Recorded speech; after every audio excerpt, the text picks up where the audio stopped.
Selamat pagi, shalom semuanya, jemaat yang kekasih di dalam Yesus Kristus. Kita akan memulai ibadah pada pagi hari ini. Atas nama Gereja Perkiniran di Amsterdam Zuidoost, kami mengucapkan selamat datang kepada jemaat sekalian dan juga untuk mereka yang baru pertama kali hadir dalam ibadah Gereja Perkiniran saat ini, maupun yang mengikuti melalui siaran online ibadah hari ini dipimpin oleh Bapak Pendeta Chandra Gunawan. Marilah kita beribadah kepada Tuhan Allah di tempat ini maupun di rumah masing-masing atas anugerah dan kasih-Nya. Untuk itu saya persilakan jemaat sekalian bangkit berdiri. Kita akan memuji Tuhan dalam Kidung Jemaat 3.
Pertolongan kita adalah dalam nama Tuhan, yang tetap setia selama-lamanya. Kasih karunia dan damai sejahtera dari Allah Bapa kita dan dari Tuhan kita Yesus Kristus dan Roh-Nya yang kudus menyertai jemaat sekalian. Jemaat, persilakan duduk. Jemaat yang dikasihi Tuhan, pada minggu ini kita memasuki minggu-minggu setelah masa Pentakosta dan tema besar dari ibadah kita adalah Allah sumber kasih karunia memanggil kamu. Saya ingin mengajak jemaat sekalian untuk menaikkan sebuah kidung iman kepada Tuhan dalam Kidung Jemaat 362, Aku milikmu Yesus Tuhanku. Mari kita pujikan dengan segenap hati kita.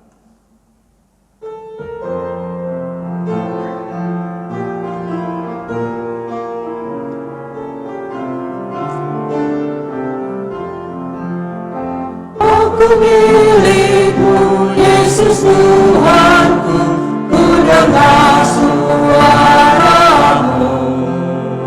ku merindukan datang mendekat dan diraih olehmu. Raih aku dan dekatkanlah pada kaki salibmu. Raih aku, raih dan dekatkanlah ke sisimu Tuhanku. Jemaat sekalian, marilah kita dengan rasa sesal dan malu, dengan segala kerendahan hati, kita mengaku bersama-sama dosa kita kepada Tuhan dan kita berdoa. Ya Bapa yang Maha Kudus dan penuh pengasihan, kami mengaku kepadamu seperti kami mengaku satu kepada yang lain, bahwa kami telah bersalah baik dalam pikiran, perkataan, dan perbuatan, maupun dalam kegagalan kami untuk berbuat baik. Kami mengaku kepadamu.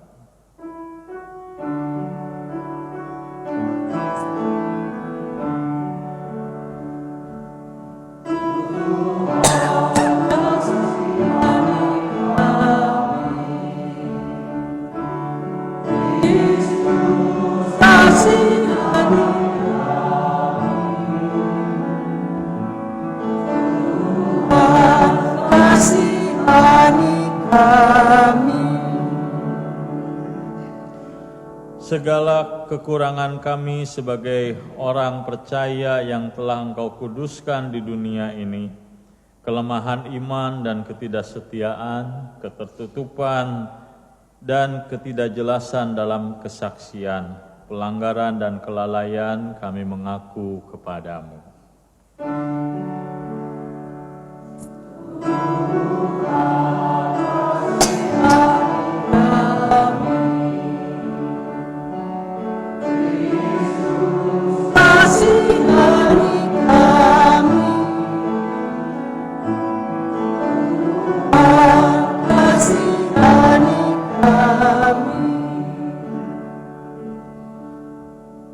Berilah kami pengampunan dan damai sejahtera, ya Bapa. Bebaskanlah kami dari dosa-dosa dan baharuilah hidup kami dalam Yesus Kristus, Juru Selamat dunia.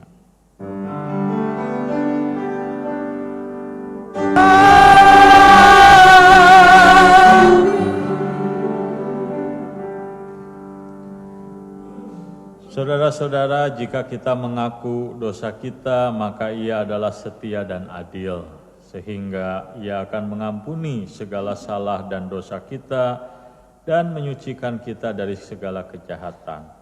Oleh sebab itu, marilah kita saling mengampuni dan memaafkan satu dengan yang lain, agar kasih Kristus nyata dalam hidup kita setiap hari. Saya undang jemaat berdiri.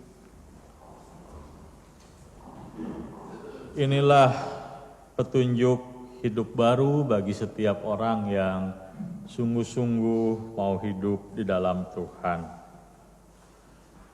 Dalam 1 Yohanes 4 ayat 21, Tuhan berkata demikian melalui firman-Nya.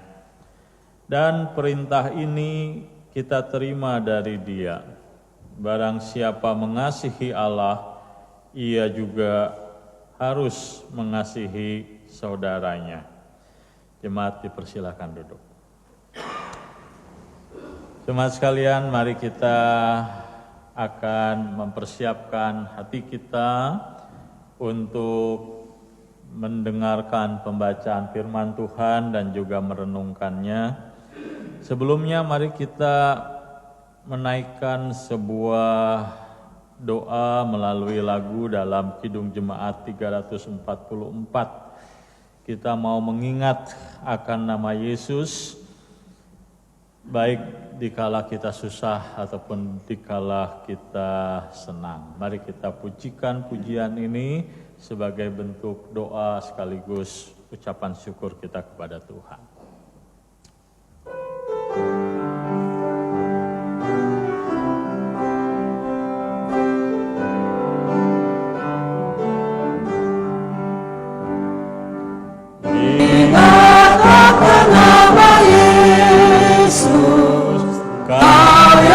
Susah dan sedih, nama itu menghiburmu, karena saja kau pergi. Indahlah namanya, pengharapan dunia. Indahlah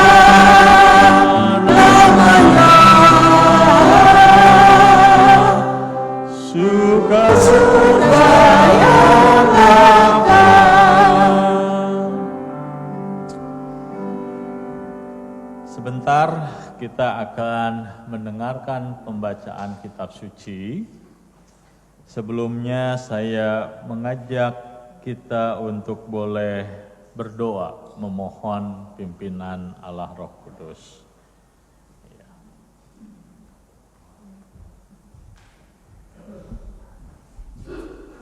Mari kita tundukkan kepala, kita berdoa. Tuhan, terima kasih untuk firman-Mu yang Engkau berikan kepada kami sebagai panduan di dalam kami menjalani kehidupan kami. Kami bersyukur bahwa di dalam bulan-bulan ini kami boleh merenungkan panggilan Tuhan bagi gereja untuk boleh terlibat di dalam pekerjaan Tuhan, dalam pelayanan diakonia. Memperhatikan sesama kami yang menderita, sesama kami yang berkekurangan, sesama kami yang di dalam keputusasaan. Kami mau belajar memiliki hati seperti Tuhan. Tapi kami percaya bahwa Tuhan pun kadang-kadang mengizinkan kami mengalami masa-masa sulit, masa-masa yang tidak mudah, supaya kami belajar mengerti bagaimana kesusahan-kesusahan hidup yang dialami oleh orang-orang di sekitar kami, oleh karena kami pun mengalaminya. Itulah sebabnya kami hari ini mau datang kepada Tuhan berdoa, supaya firman-Mu yang hari ini kami akan baca, kami akan dengarkan, kami akan renungkan, itu boleh memandu jalan hidup kami, menolong kami mengerti panggilan Tuhan bagi kami. Dan kami berdoa memohon Allah Roh Kudus menerangi hati dan pikiran kami, supaya firman itu dapat kami pahami, kami mengerti, dan firman itu berbuah dalam hidup kami. Dalam nama Kristus Yesus Tuhan kami menaikkan doa syukur. Amin. Saya persilahkan untuk pembacaan. Oh iya, untuk anak-anak sekolah minggu, ya dipersilahkan untuk boleh bergabung dengan kelas sekolah minggu.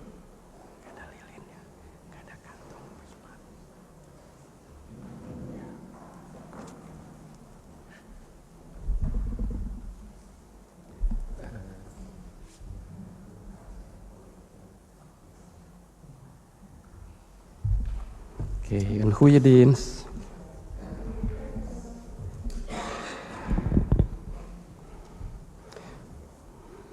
Pembacaan Alkitab pada hari ini terambil dari Matius 9 ayat 18 sampai 26.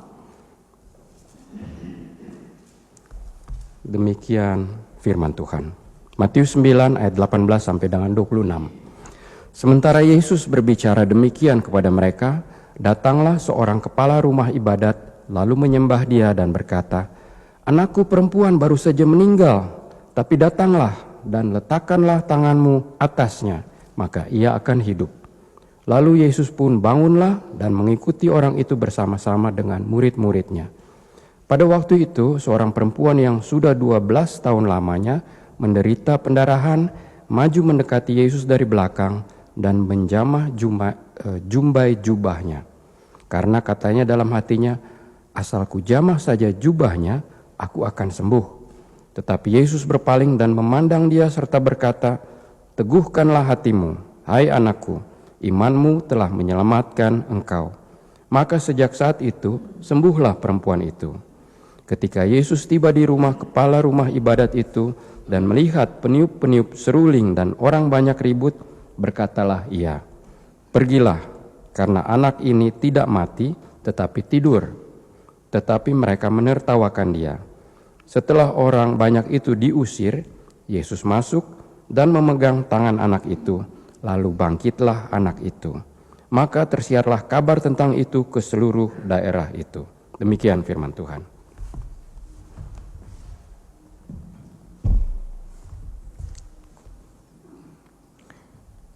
Ik lees het voor, de Bijbeltekst, Matthäus 9, vers 18 tot en met 26. Hij was nog niet uitgesproken of er kwam een vooraanstaande man naar hen toe, die zich voor hem neerwierp en zei, "Mijn dochter is zojuist gestorven. Kom alsjeblieft en leg haar de gang op, dan zal ze weer leven." Jezus stond op en volgde hem met zijn leerlingen. Plotseling naderde hun van achter een vrouw die al 12 jaar aan bloedverlies leed.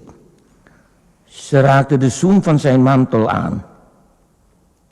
Want ze dacht, als ik alleen zijn mantel maar kan aanraken, zal ik genezen. Jezus draaide zich om en toen hij de vrouw zag en zei hij, houd moed, mijn dochter, uw geloof heeft u gered. En vanaf dat moment was de vrouw genezen. Aangekomen bij het huis van de man zag Jezus de fluitspelers en de luid klagende menigte. En hij zei, ga naar huis. Het meisje is immers niet gestorven. Ze slaapt. Ze lachten hem uit. Nadat iedereen was weggestuurd, ging hij naar binnen. Hij pakte het meisje bij de hand en ze stond op. Dit verhaal verspreidde zich in de hele omgeving. Einde van het Bijbelcitaat.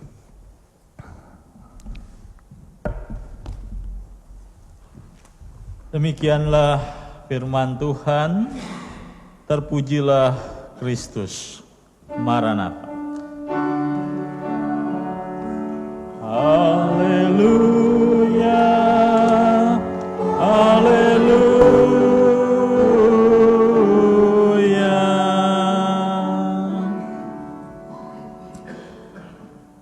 Jemaat yang dikasihi Tuhan, kita bersyukur untuk setiap kebaikan, kemurahan Tuhan yang Tuhan berikan kepada kita.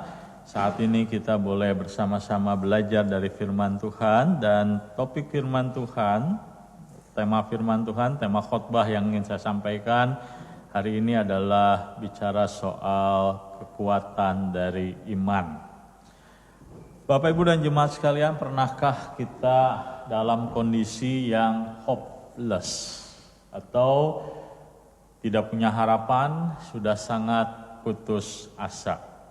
Saya pernah membaca mengenai kisah seorang bernama Nick Vujicic.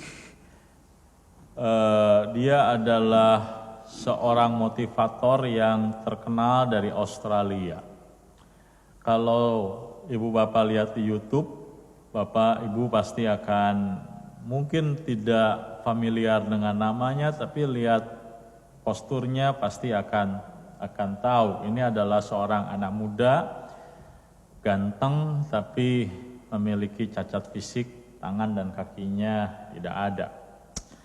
Nah, Nick ini dia lahir dengan kondisi yang disebut tetra amelia syndrome, ya, lahir tanpa lengan dan tanpa kaki. Kita nggak bisa membayangkan kalau kita lahir seperti itu, bagaimana kita akan menjalani hidup tanpa tangan, tanpa kaki. Sejak kecil, Nick ini sudah berhadapan dengan berbagai kesulitan fisik, mental, emosional, ya, mengalami bully, ya. Anak-anak zaman sekarang juga sama, bergumul dengan bully di sekolahnya. Apalagi orang seperti Nick ini, ya, tidak punya tangan, tidak punya kaki, jadi bahan ejekan, jadi bahan olokan. Nah, sehingga Nick ini dari kecil merasa terasing, ya, lonely. Tidak ada, mungkin dia merasa tidak ada orang yang mengerti dia. Ya, seringkali dia mempertanyakan kenapa saya harus hidup kayak begini. Atau barangkali pertanyaannya kenapa saya mesti lahir di dunia ini kalau kondisinya kayak begini, kenapa tidak digugurkan saja waktu masih kecil daripada hidup menderita di dunia ini. Nah, di usia remaja, anak muda ini, Nick, dia bercerita, dia mengalami satu titik di mana dia mengalami depresi. Ya, dia mengalami yang namanya hopeless, dia mengalami yang namanya putus asa, ya, yang sangat mendalam.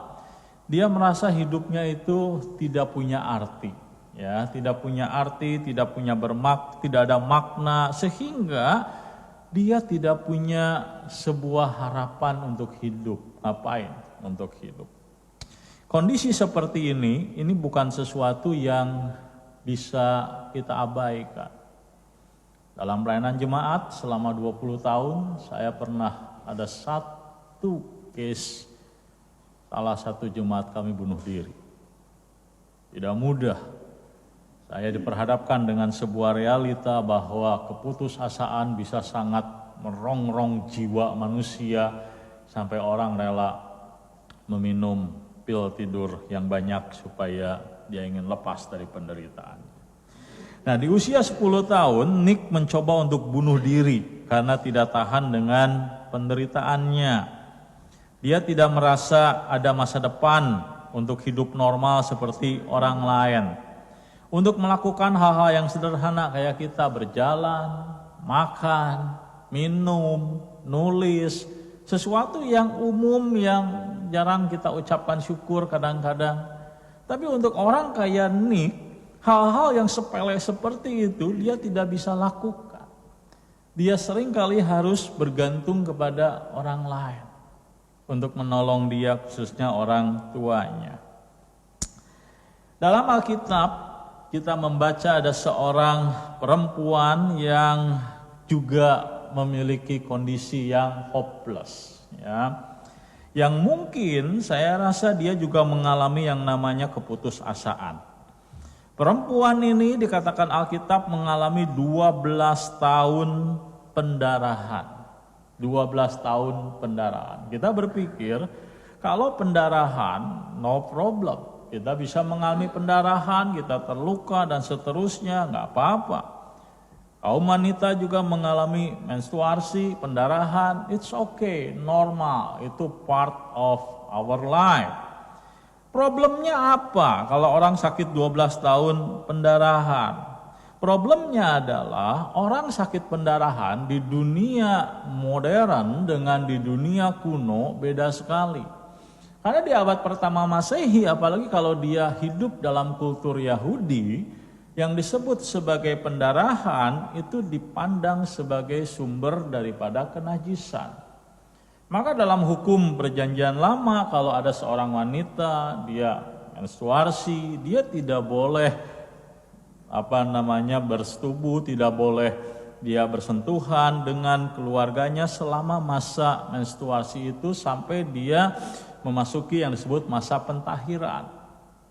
Problemnya adalah kalau seorang 12 tahun pendarahan, artinya apa? Selama 12 tahun dia tidak boleh bersentuhan dengan siapapun. Kalau dia punya suami, suaminya tidak boleh menyentuh dia. Karena kalau menyentuh dia berarti suaminya akan dianggap najis. Kalau di sana ada ayahnya, ada ibunya, tidak boleh menyentuh dia. Karena kalau menyentuh dia, dianggap najis. Maka apa yang terjadi? Orang seperti ini bukan masalah sakit fisiknya yang menjadi beban mental, tapi adalah kondisi sosial yang membuat dia terasing, kondisi mental yang membuat dia apa? Tidak ada seorang pun yang berani untuk menyentuh dia. Ini sesuatu yang nightmare di dalam kehidupan orang ini. Dan kita melihat dalam peristiwa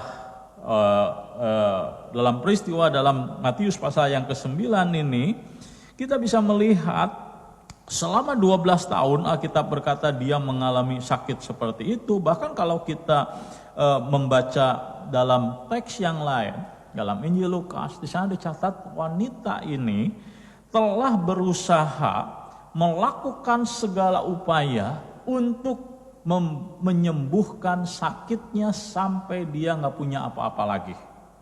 Artinya selama bertahun-tahun perempuan ini berupaya mencari kesembuhan kayak kita.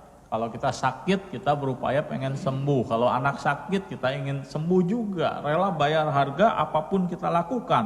Itu pun dilakukan oleh perempuan ini.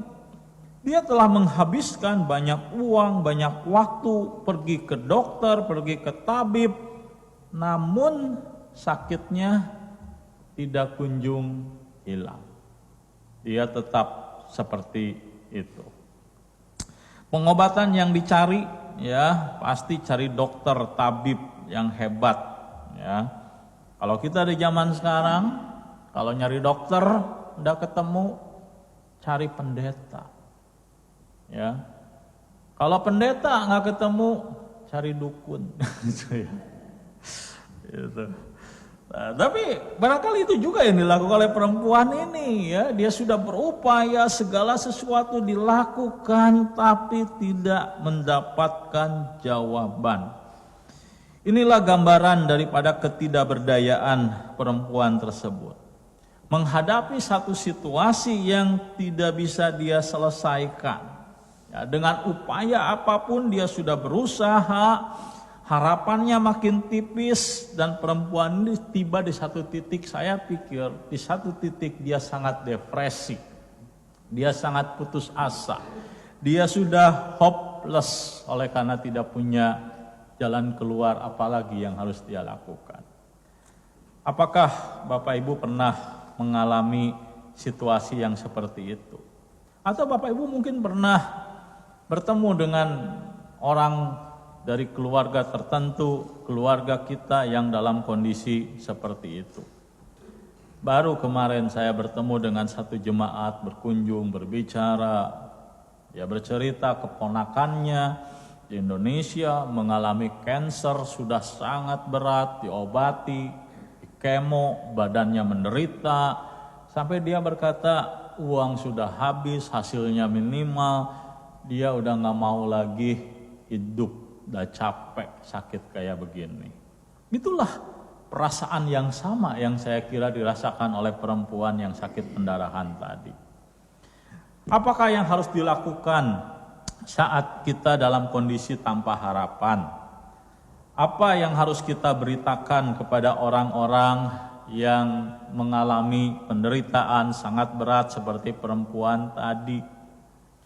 Maka kita perlu, kalau kita mengalami kondisi tanpa harapan, datang kepada Tuhan, percaya kepada Tuhan, ya.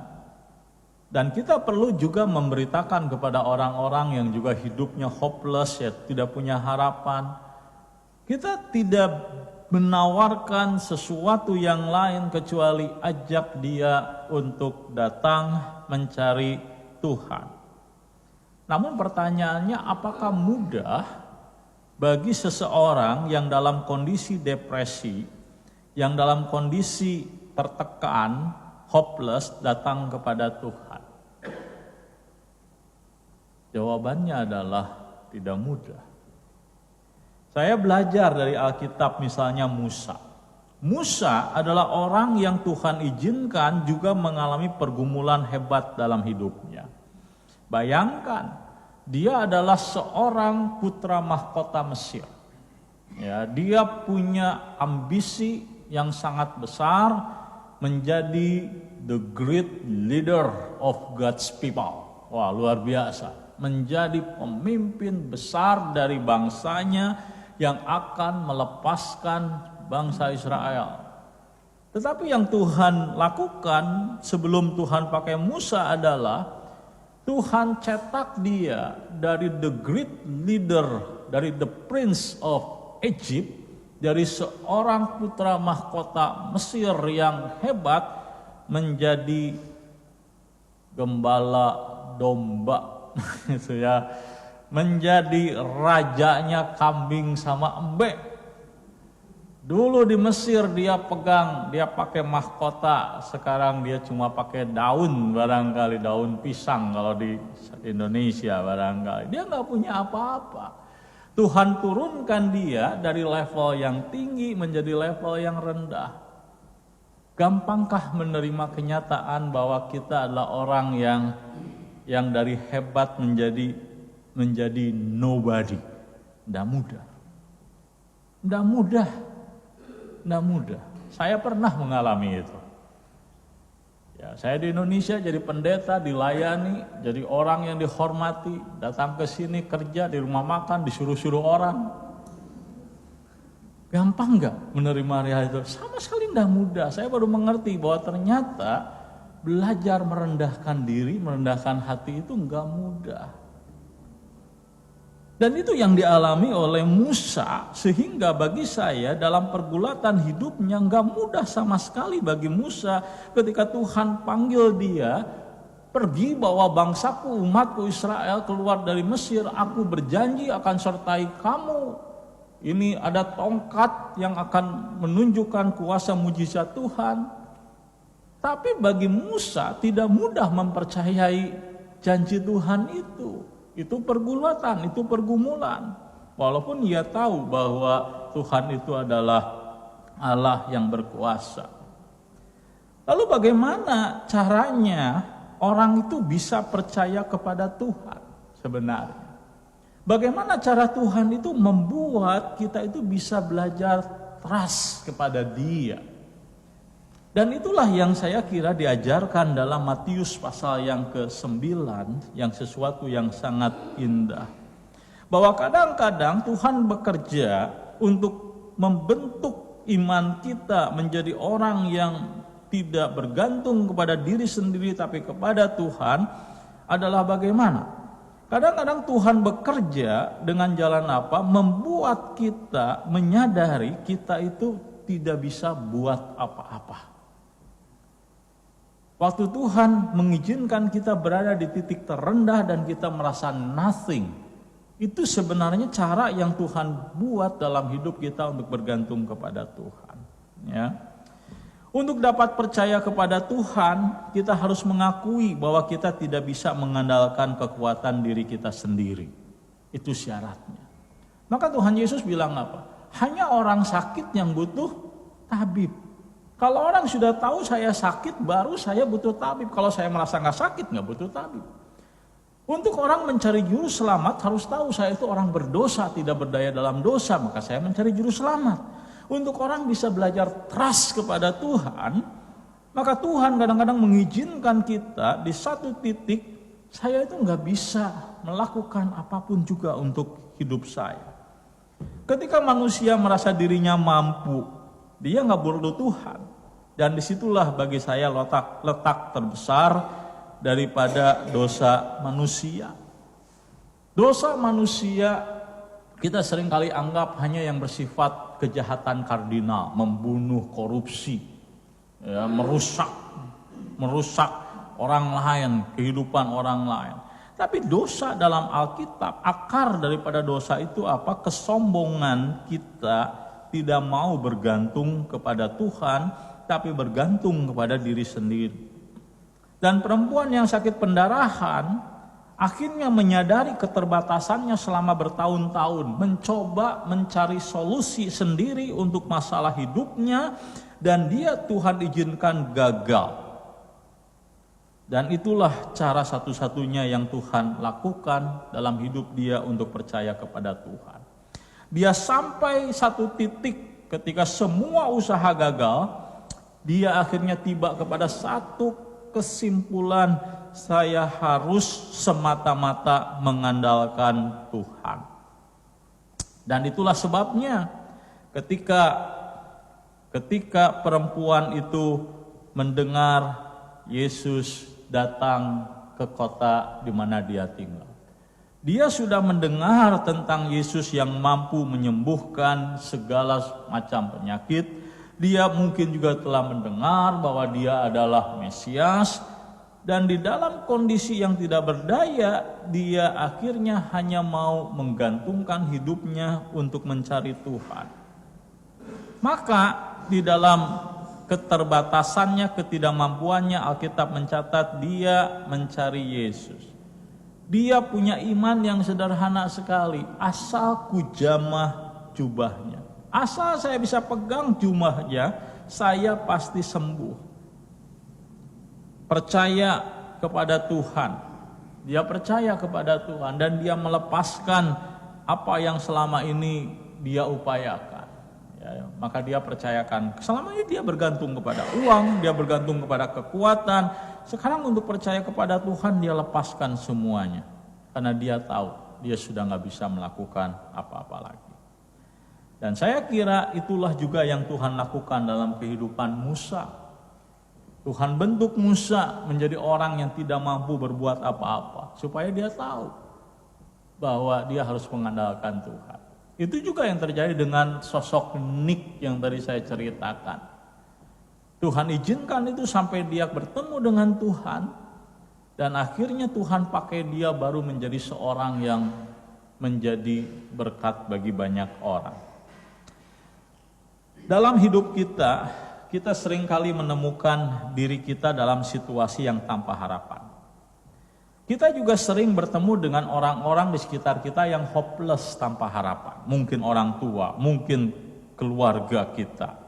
Seperti perempuan yang sakit pendarahan 12 tahun. Mungkin pergumulan-pergumulan kita terkait dengan finansial yang menghimpit. Banyak hutang. Ya, saya dengar anak-anak muda sekarang lulus sekolah dengan banyak hutang. Ya, belum apa-apa sudah tabungannya itu adalah hutang. Gitu ya. Mungkin kondisi yang finansial yang menghimpit, hubungan yang rusak dan tidak lagi harmonis. Dulu saling cinta, sekarang saling racun. Kan lagunya ada madu dan racun, madunya habis sisa racunnya, jadi tinggal saling meracuni. Ya, kehidupan keluarga sudah tidak lagi beautiful, ya sudah hambar, ya sudah tidak lagi menyenangkan, sudah tidak ada lagi saling sentuh, saling peluk, sudah kehilangan semuanya. Dan kita merasa kehidupan kita menjadi sangat frustasi, ya. Dan kita seringkali mengambil jalan pintas, divorce saja. Padahal bukan itu yang Tuhan kehendaki. Atau kadang-kadang kita juga menanggung beban emosi yang sangat berat dan merasa terpuruk. Ya, beban emosi yang sangat berat dan merasa terpuruk. Kadang kita direndahkan, kadang kita dilukai, kadang kita dipermalukan, kadang kita dibuat orang menjadi lelucon, sakit hati luar biasa, dan kita dalam kondisi yang terpuruk secara emosional. Ya, atau saya bisa mengatakan kita mengalami pendarahan emosional, kita mengalami pendarahan spiritual, bukan pendarahan secara fisik. Nah, di tengah-tengah situasi seperti itu, kita cenderung tidak punya jalan keluar, merasa segala usaha sia-sia. Ya. Namun apa yang harus kita lakukan? Apa yang harus kita tolong dari orang-orang yang dalam kondisi seperti itu? Kita harus memiliki iman seperti perempuan tadi. Kita harus mengajak, memotivasi orang yang di dalam kelemahan untuk beriman kepada Tuhan. Seperti perempuan tadi. Iman bukan hanya keyakinan akan apa yang tidak terlihat, bukan. Ya. Bukan hanya kita percaya Tuhan itu ada walaupun tidak kelihatan. Tapi iman itu kadang-kadang sederhana sekali ketika orang mau mencari Tuhan. Ketika orang mau memandang kepada Tuhan. Ada sebuah lagu yang sederhana sekali. Pandanglah wajah Yesus. Itulah iman. Di dalam penderitaan yang kita pandang itu apa? Masalah. Di dalam kebencian yang kita pandang itu adalah muka orang yang menyebalkan, muka orang yang menyakiti hati kita. Tapi iman itu apa? Dari mata ke sini, pindah mata kita ke sono, ya, kepada Tuhan, memandang kepada Tuhan, itu iman. Dan itu yang dilakukan oleh perempuan yang sakit pendarahan tadi, mendekat kepada Yesus, menyentuh jubahnya, dan dia kemudian mengalami pemulihan. Jemaat sekalian, saya bukan penganut teologi kemakmuran, teologi kesembuhan. Saya percaya Tuhan mampu menyembuhkan orang sakit, Tuhan mampu memulihkan orang dari segala kondisi terpuruk. Tapi Tuhan punya rencana yang berbeda bagi masing-masing orang. Ada kalanya kondisi terpuruk dipakai Tuhan justru untuk memperkaya hidupnya supaya bisa memperkaya hidup orang lain. Dulu saya tidak pernah mengerti bagaimana mendampingi orang yang sakit berat sebelum saya mengalami sakit berat. Setelah saya mengalami sakit berat, saya ketemu dengan orang yang sakit berat, saya bisa menangis bersama-sama dengan dia, dengan keluarganya, karena I know. Saya tahu bagaimana rasanya sakit berat, bagaimana menjalani sakit berat. Saya tahu rasanya hampir mati itu seperti apa. Dulu saya tidak mengerti orang kerja keras itu kayak apa. yang namanya tulang dibanting-banting ya. Banting tulang kan katanya. Gitu. Itu seperti apa? Dulu saya tidak mengerti itu. Ya, saya adalah dulu tidak mengalami, tapi ketika Tuhan izinkan mengalami seperti itu, saya mengerti apa namanya hard work, kenapa orang berjuang keras dalam hidupnya, saya mengerti semuanya. Dan saya juga mengalami dan melewati hal yang sama. Mari kita datang kepada Tuhan, beriman kepada Tuhan dalam segala situasi kondisi. Jemaat sekalian, John Wesley, tokoh berpengaruh dalam sejarah gereja. Ya, dia adalah pendiri dari gereja Metodis pada abad 18, hebat luar biasa. Salah satu gereja terbesar di dunia itu adalah gereja Metodis. Didirikan oleh seorang bernama John Wesley. Tapi Bapak Ibu tahu John Wesley waktu dia mengawali pelayanannya mengalami banyak sekali tantangan, penentangan, penolakan. Tuhan menguji imannya. Dia dibawa Tuhan dalam kondisi sama. Dalam pelayanan kok susah banget begitu. Ini pekerjaan Tuhan kok begitu susah, buntu, harus bagaimana? Gitu ya, Wesley mengalami berbagai macam kegagalan di dalam pelayanan. Salah satu momen paling mencolok adalah ketika dia setelah dia pergi ke Amerika memberitakan Injil, dia pergi ke Inggris, ke negaranya dengan penuh semangat. Dia ceritakan supaya gereja mendukung dia, alih-alih mendukung dia dicemooh, ditolak oleh gereja-gereja di Inggris. Ya. Dalam keadaan terpuruk, Wesley tidak hanya mengalami penolakan dari gereja, dari masyarakat, ya, dari gereja, dari orang-orang di sekitarnya. Udahlah, ngapain sih pelayanan jauh-jauh ke Amerika? Apa di Inggris kekurangan pelayanan? Ngapain pelayanan jauh-jauh ke Amerika memperhatikan orang miskin di sana, bikin gereja, orang native diperhatikan. Apa di Inggris kita kekurangan pelayanan? Tapi Tuhan memberikan visi yang jelas kepada Wesley. Tuhan memanggil dia memberitakan Injil kepada semua orang, kepada orang-orang yang pada waktu itu orang nggak mau layani, pergi ke benua baru di Amerika. Ya. Tetapi Wesley tetap taat kepada Tuhan, tidak membiarkan penolakan menghentikannya. Dia belajar trust kepada Tuhan. Kemudian Tuhan memakai dia.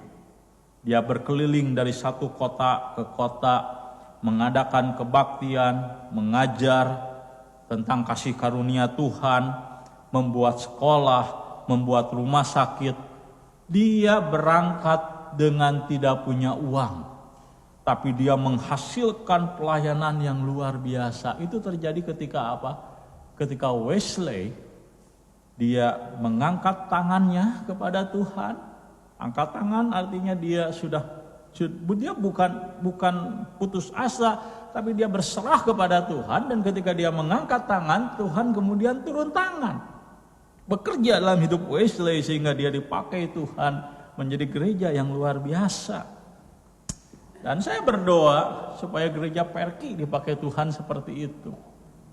Kita seringkali berpikir gereja kita dibanding gereja yang lain, sumber daya kita sedikit. Tapi Tuhan itu bisa pakai 5 roti 2 ikan, bisa kasih makan 5.000 orang lewat.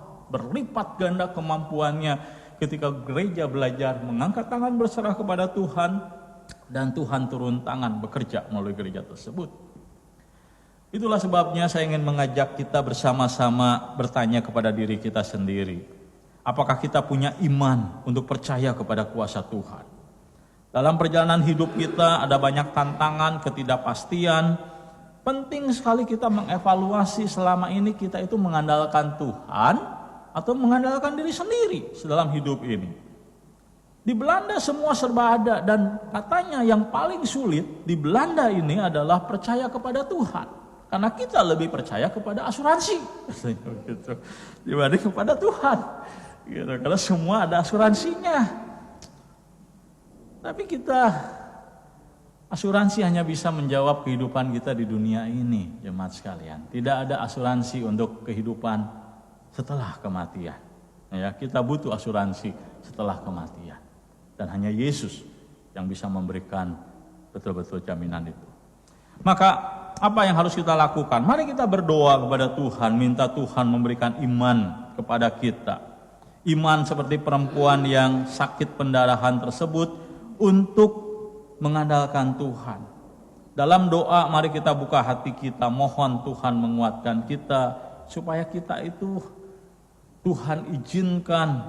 Kalau Tuhan izinkan kita mengalami pergumulan, itu akan menjadi kekuatan bagi kita untuk melayani orang-orang yang sama seperti kita, yang juga di dalam pergulatan dan pergumulan.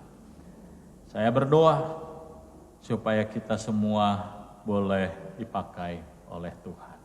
Selamat melayani. Jemaat sekalian, sebagai respon untuk berita firman Tuhan hari ini, saya mengajak kita untuk boleh menaikkan Kidung Jemaat 387, Ku heran Allah mau memberi.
Jemaat Tuhan, mari berdiri bersama semua orang, percaya di segala waktu dan tempat kita mengaku iman menurut pengakuan iman rasuli dengan hati dan mulut orang berkata, aku percaya kepada Allah, Bapa yang Maha Kuasa, Khalik langit dan bumi, dan kepada Yesus Kristus, anaknya yang tunggal Tuhan kita, yang dikandung daripada Roh Kudus, lahir dari anak Daria Maria, yang menderita di bawah pemerintahan Pontius Pilatus, disalibkan, mati dan dikuburkan, turun ke dalam kerajaan maut.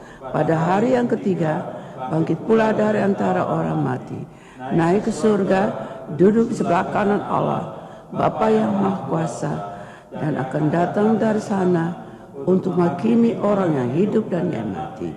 Aku percaya kepada Roh Kudus, gereja yang kudus, persekutuan orang kudus, pengampunan dosa, kebangkitan daging, dan hidup yang kekal. Amin.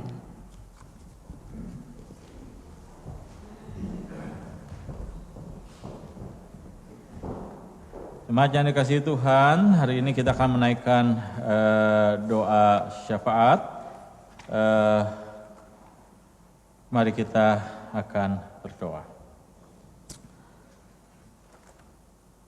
Tuhan, kami datang kepadamu mengucap syukur hari ini Engkau telah memberikan kepada jemaat Tuhan di Gereja Perki Nederland kesempatan untuk boleh hadir dalam dunia ini melayani Tuhan.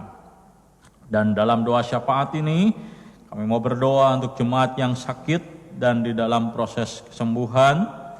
Kami mau berdoa untuk Bapak Andre dan Ibu Evis Sahetapi, Ibu Nova Maitimu, Ibu Paula Beyer, Ibu Ademar Paung, Ibu Ice Hetaria, Ibu dan Bapak Pardede, Ibu Sinta Sutrisna, Ibu Truli Tanahatu, Bapak Jeffrey Tanahatu, Bapak Will Mostart, Bapak Adrian Simampau, Bapak Bobby Nelwan, dan juga adik kami Rafael Vegar Alano Bartolomeo yang sedang sakit, yang sedang di dalam proses perawatan dan di dalam operasi.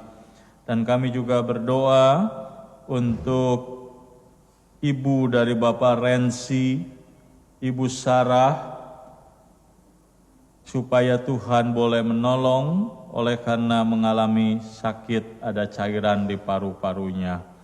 Tuhan, kami berdoa supaya jemaat-jemaat Tuhan yang mengalami sakit ini, Tuhan kiranya boleh jamah, Tuhan kiranya boleh sembuhkan, Tuhan boleh bekerja melalui sakit yang dialami, mereka boleh melihat tangan Tuhan yang besar, sehingga sakit ini tidak mendatangkan keburukan, tetapi diubah Tuhan menjadi kebaikan.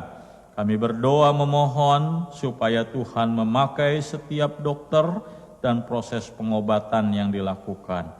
Kami juga tidak lupa berdoa untuk jemaat yang berulang tahun, untuk Bapak Rido Aipasa dan juga Ibu Yesi Kristiani. Tuhan tolong supaya jemaat yang berulang tahun, mereka boleh tetap memandang kepada Tuhan, mereka boleh tetap disertai oleh Tuhan di dalam menjalani kehidupan dan juga pengikutan mereka kepada Tuhan.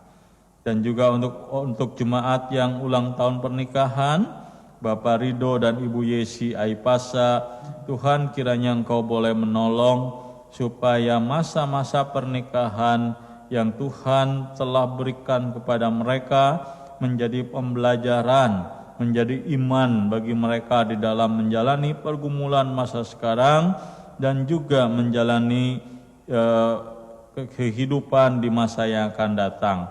Kami juga berdoa memohon untuk Ibu Pendeta Ida Patinama dan juga keluarga, supaya Tuhan boleh memberkati, boleh menyertai pelayanan Pendeta Ida di dalam kiprah pelayanan di GPN. Tuhan senantiasa memakai beliau. Dan juga kami berdoa untuk Ibu Pendeta Ida dan Ibu Geri yang akan menghadiri sidang PGI. Tuhan kiranya boleh tolong di dalam anugerah-Mu, mereka boleh dipimpin tiba di Indonesia dengan selamat dan boleh berpartisipasi di dalam men-sharingkan bagaimana karya pekerjaan Tuhan di luar Indonesia, di Nederland, dan itu kiranya boleh menjadi berkat bagi banyak orang di sana. Dan kami juga berdoa untuk firman Tuhan dan hamba-hamba Tuhan yang melayani dimanapun mereka berada, pakailah mereka sekalian. Kami berdoa untuk pemerintah Indonesia, pemerintah Belanda, Tuhan tolong, pakailah pemerintah kami menjadi pemerintah yang mengayomi masyarakat, mendatangkan keadilan, kebenaran, dan kesejahteraan. Kami berdoa untuk perang yang kami dengar sekarang terjadi, baik antara Israel dengan beberapa komunitas, bahkan dengan Iran. Tuhan, kami berdoa supaya Tuhan kiranya boleh menolong, supaya ada solusi terbaik yang meminimalkan korban. Kami sedih melihat kalau ada begitu banyak orang menderita akibat perang ini. Kami berdoa juga untuk berbagai pergumulan sosial di dunia ini, untuk ketidakadilan, kekerasan, kemiskinan, orang-orang yang menjadi yatim piatu, janda, duda yang terabaikan. Tuhan kiranya boleh tolong. Dan kami juga berdoa untuk Majelis Sinode Gereja Pergi Nederland. Tuhan boleh tolong supaya Engkau boleh menyertai baik Pendeta Ida Patinama dengan tim. Tuhan kiranya boleh menolong supaya di dalam kiprah pelayanan Majelis Sinode boleh dipakai Tuhan di dalam menata layan untuk gereja-gereja yang berada di dalam naungan Sinode GPN. Kami mau belajar di dalam doa-doa kami belajar berdoa seperti yang Tuhan ajarkan kepada kami demikian. Bapa kami yang di sorga, kuduskanlah namamu, Datanglah kerajaan-Mu, jadilah kehendak-Mu di bumi seperti di sorga. Berikanlah kami pada hari ini makanan kami yang secukupnya, dan ampunilah kami kesalahan kami seperti kami juga mengampuni orang yang bersalah kepada kami. Dan lepaskanlah kami dari pencobaan, dan lepaskanlah kami daripada yang jahat.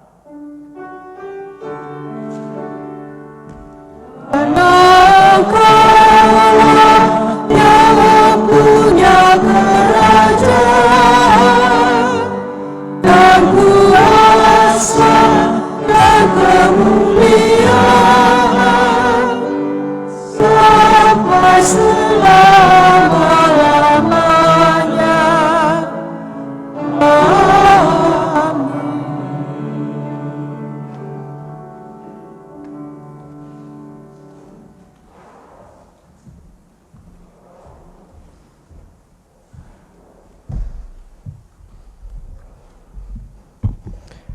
Jemaat sekalian yang terkasih dalam Tuhan Yesus Kristus, tibalah saatnya kita memberikan persembahan. Sebelumnya kita akan membacakan firman Tuhan yang akan kita baca secara berbalas-balasan. Camkanlah ini, orang yang menabur sedikit akan menuai sedikit juga. Hendaklah masing-masing memberikan menurut kerelaan hatinya. Sebab Allah mengasihi orang yang memberi dengan sukacita.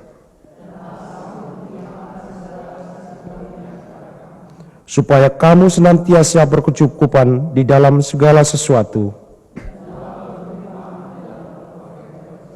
Sambil kantong persembahan diedarkan, kita akan menyanyi dari Kidung Jemaat 363 ayat 1 dan 2.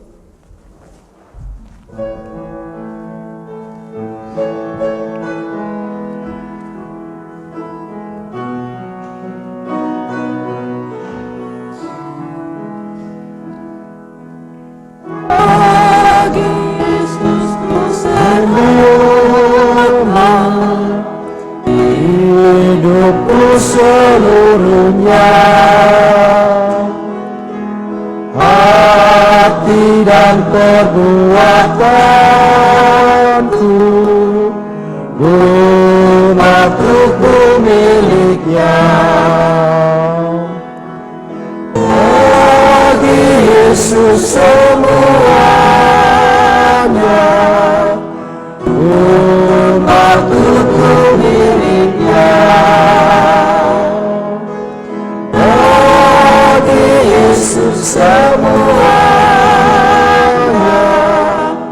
umatku miliknya. Let my hands perform His bidding, and my feet are in His name. Let my heart sing Jesus holy, and my lips speak for His praise. All for Jesus, all for Jesus, all my days and all my heart.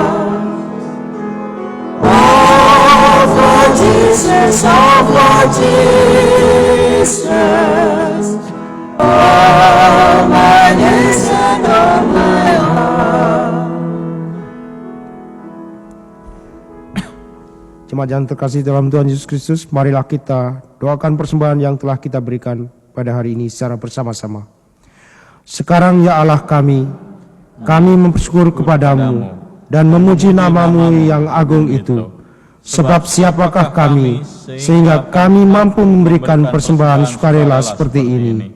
Sebab daripadamulah segala-galanya, dan dari tanganmu sendirilah persembahan yang kami berikan kepadamu. Ya Tuhan, terimalah syukur hati kami yang kami persembahkan dalam nama Yesus, Tuhan kami yang adalah sumber hidup dan berkat. Amin.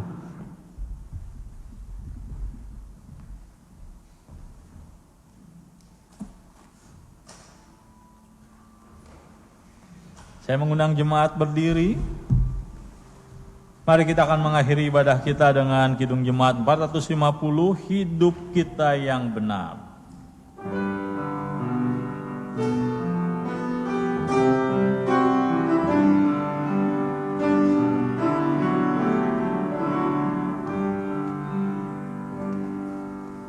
Hidup kita yang benar haruslah mengucap syukur dalam Kristus bergema.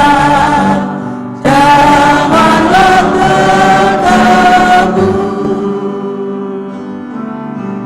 dalam susah pun senang, dalam segala hal aku bermasmur dan ucap syukur itu kehendaknya.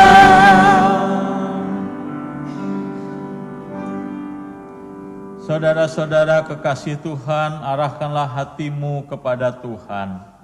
Kuranglah dengan damai sejahtera dan jadilah saksinya dimanapun kau berada, serta terimalah berkat Tuhan. Tuhan memberkati engkau dan melindungi engkau. Tuhan menyinari engkau dengan wajah-Nya dan memberi engkau kasih karunia. Tuhan menghadapkan wajah-Nya kepadamu dan memberi engkau damai sejahtera. Amin. Amin, amin, amin.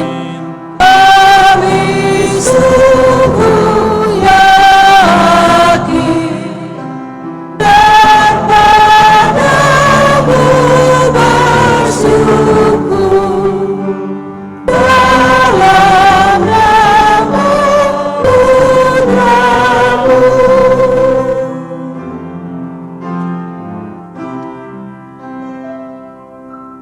Jemaat dipersilakan bersatu teduh dan Tuhan berkati.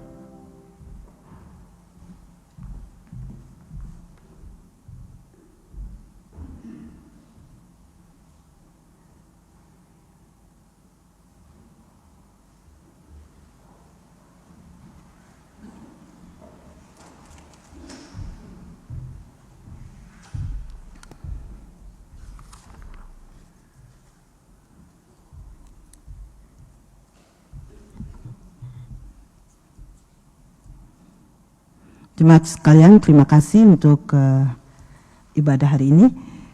Atas nama Majelis dan Jemaat Gereja Perki Nederland di Amsterdam Zuidoost, kami mengucapkan terima kasih kepada Bapak Pendeta Chandra Gunawan yang sudah memimpin ibadah hari ini, dan kepada Bapak Mardi Kale atas iringan musiknya, dan kepada tim Kantoria. Tuhan Yesus memberkati.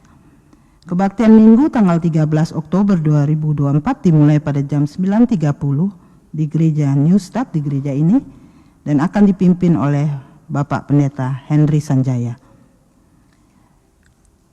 Waktu jemaat yang ketiga yaitu kolekte yang terkumpul pada kebaktian Minggu 22 September sebesar €319.75. Terima kasih, Tuhan Yesus memberkati. Gereja Perki Nederland Amsterdam Zuidoost bekerjasama dengan program Biro Amsterdam Zuidoost mengkoordinir acara masakan Indonesia untuk penduduk setempat yang diselenggarakan setiap hari Jumat sore pukul 5 hingga pukul 19.30 di Buurthuis Gein, Wisseloord 83 Amsterdam Zuidoost. Diharapkan kepada jemaat sekalian juga untuk bisa datang. Kegiatan berikutnya yaitu bekerjasama dengan Gereja Perki Nederland di Arnhem Gelderland dan Gereja Perki di Amsterdam Zuidoost, wisata rohani mengunjungi Kerstmarkt di Münster yang akan diadakan pada hari Sabtu tanggal 30 November tahun 2024 dalam waktu 1 hari hanya pulang pergi, jadi dagje uit. Dan info dan pendaftaran dapat menghubungi sekretariat maupun kontak person. Sekian pengumuman untuk hari Minggu ini dan Tuhan Yesus memberkati.